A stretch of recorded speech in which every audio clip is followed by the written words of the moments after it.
Hi, this is Ken. This spiritual video is called Heaven and Hell. With religion came the idea of heaven and hell.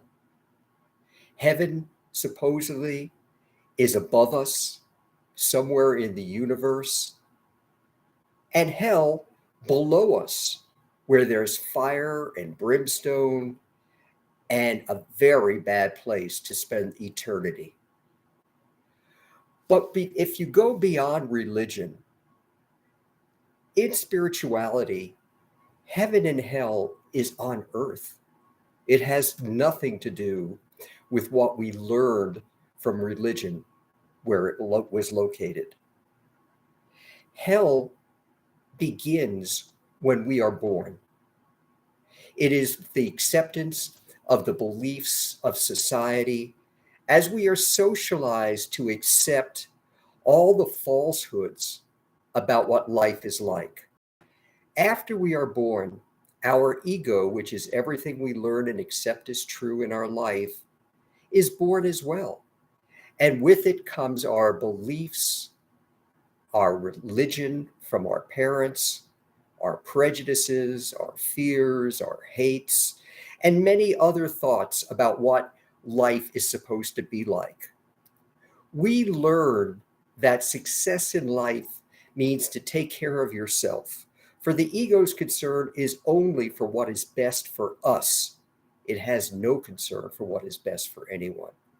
So we learn to take care of ourselves by protecting ourselves from people who may harm us, that we must do well in school, get a good job, make a lot of money, have a lot of material things, have a house, and not have to worry so much and be able to enjoy life.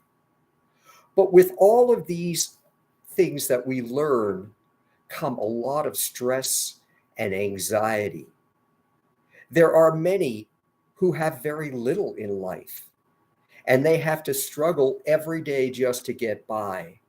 But even those who do have a lot, who may have gotten a good job and a good education, may make a lot of money, be famous, have a very prestigious job, or anything else, they still feel the stress, though differently than people who don't have as much, from within. The stress of trying to enjoy themselves, the stress of trying to find love, what true love is, the stress of finding meaning in their life. And therefore, they look in the world to try to find all of these things. They buy the big house, they search for love, they may get married, divorced again. They may travel and do all of these things that they were told would give them joy in their life as they are experiencing life to the fullest. The worry, though, and the struggle of looking for all of these things when you have enough resources in order to try to find them, or looking for them when you don't have resources and you're just struggling to get by, lead to hell. And that is what hell is the acceptance of what we learned. Blindly accepting everything that we learned will allow us to find happiness and meaning in our life. Absolutely none of these things may be found in the world. And as long as we accept the fact that they are found in the world, the anxiety, the stress, the depression of searching for them there, of searching for true, genuine love in the world, of searching for happiness and meaning in the world, those things will affect you for your entire life and allow you to worry and cause stress and anxiety as you search endlessly for them in other people, in places, by buying material things, and doing all these other things in life. The living in hell means accepting everything that we learned as true. It is the cause of war, of greed, of prejudice, of fear, of hate. It is the cause of hunger, of starvation, of homelessness, of climate change, and of all of the humanity's struggles and negative emotions accepted as real. We go through life struggling to find all of these things in the world without ever realizing that absolutely none of them may be found there. What is heaven? Heaven is the understanding of our true purpose and meaning in life. It need not take money, material things, having someone to share with. Rather, heaven is the acceptance of the spiritual path within.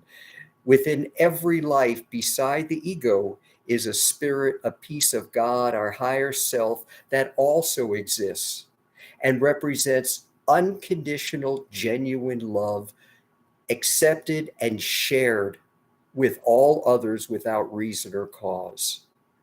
Once you understand that this is our purpose in life and our meaning, you will find a tremendous inner peace and discover what true, genuine love is. And only then may you share it with all others in the world and try and find what heaven is. You need not have money to find heaven. An, a homeless, unemployed, struggling minority person living in a distant land can find heaven as soon as they accept the spiritual path through life, relegating the ego and all of our beliefs to a very secondary, minute portion of their existence. The ego remains with us, and it's necessary, but it no longer controls our life.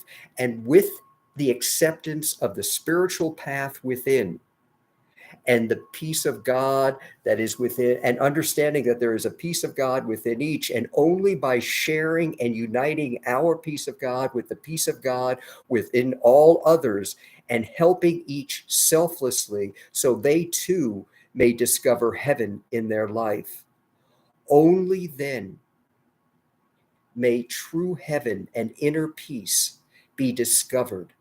You need not have not only money, material possessions, a good job, be famous, have a prestigious job. None of those things matter.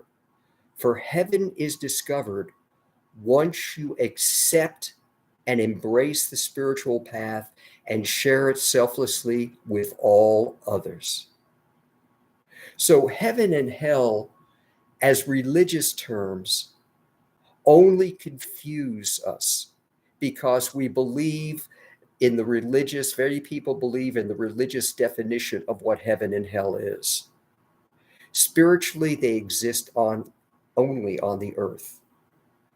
And though hell is truly the struggle and the depression and the anxiety that comes from accepting everything that we were learned in the living in a self-centered world and all of the results of living in such a world, I suppose spiritually, heaven could possibly be as when we die, our body physically dies and our ego will die along with it. But our spirit, the peace of God that is within us, will continue as it moves to a higher plane of vibration where it joins other spirits as well until it joins another life in its journey. The proximity of all of these spirits in a higher plane of vibration may be known as heaven in a spiritual sense as well. But hell, there is no comparison spiritually. Hell is what is on earth when you accept the self-centered, egoistic beliefs that we are taught, which isolate us from all others. It is only by accepting the loving spiritual messages from within and sharing them that you no longer go through life alone, but rather you go through life by connecting with all others who also have the spirit and peace of God that is within them. Until next time, this is Ken with another spiritual video.